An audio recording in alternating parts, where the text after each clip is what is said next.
మరో breaking news అయితే చూస్తూ ఉన్నాం. జూబ్లీహిల్స్ నియోజకవర్గ ఉప ఎన్నికల వేళ మరో సంచలనం చోటు చేసుకుందని చెప్పుకోవచ్చు. దివంగత మాగంటి గోపీనాథ్ రెండో భార్యగా అభ్యర్థిగా నామినేషన్ వేసిన సునీత మాగంటికి ఊహించని షాక్ తగిలిందని కూడా చెప్పుకోవచ్చు.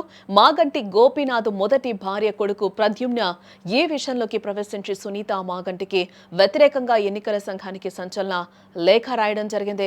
సునీత భార్యపై సంచలన ఆరోపణలు చేశారు. తన తండ్రి మాగంటి గోపీనాథ్ కు సునీత చట్టబద్ధమైన భార్య కాదు అని కూడా ప్రద్యుమ్న తన లేఖలో స్పష్టంగా పేర్కొంటూ కొన్ని అంశాలను లేవనెత్తారు. తన తండ్రి మాగంటి గోపీనాథ్ మొదట తన తల్లిని పెళ్లి చేసుకుని చట్టబద్ధంగా విడాకులు ఇవ్వలేదని కూడా చెప్తూ ఉన్నారు.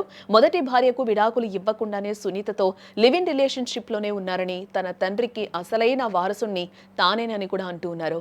ఈ కారణాల వల్ల సునీత మాగంటి నామినేషన్ తక్షణమే రద్దు చేయాలి అంటూ కూడా ప్రద్యుమ్న ఈసీని డిమాండ్ చేయడం జరిగింది. అయితే ఈ తాజా ఆరోపణలు వెలుగులోకి రాకముందే సునీత మాగంటి దాఖలు చేసిన నామినేషన్ ఎన్నికల సంఘం ఇప్పటికే ఆమోదించడం కూడా జరిగింది. ఈ వివాదం పూర్తిగా వ్యక్తిగత మరియు చట్టపరమైన అంశాలకు సంబంధించిందిగా పరిగణించి ఈసీ ఈ విషయాన్ని ఎన్నికల ప్రక్రియలో కాకుండా కోర్టులో తేల్చుకోవాలని ప్రద్యుమ్నకు సూచించినట్టుగా కూడా సమాచారం అయితే మనకు అందుతుంది. ఏ వ్యవహారం జూబ్లీహిల్స్ రాజకీయాల్లో తీవ్ర కలకలం సృష్టించిందని కూడా చెప్పుకోవచ్చు. ఒకవైపు ఎన్నికల పోరు ఉధృతంగా సాగుతూ ఉండగా, ఇటు మరోవైపు చూస్తే అభ్యర్థి వైవాహిక బంధంపై కుటుంబ సభ్యుల నుంచే ఈ తరహా ఆరోపణలు రావడం ఇప్పుడు చర్చనీయాంశంగా మారాయని కూడా చెప్పుకోవచ్చు.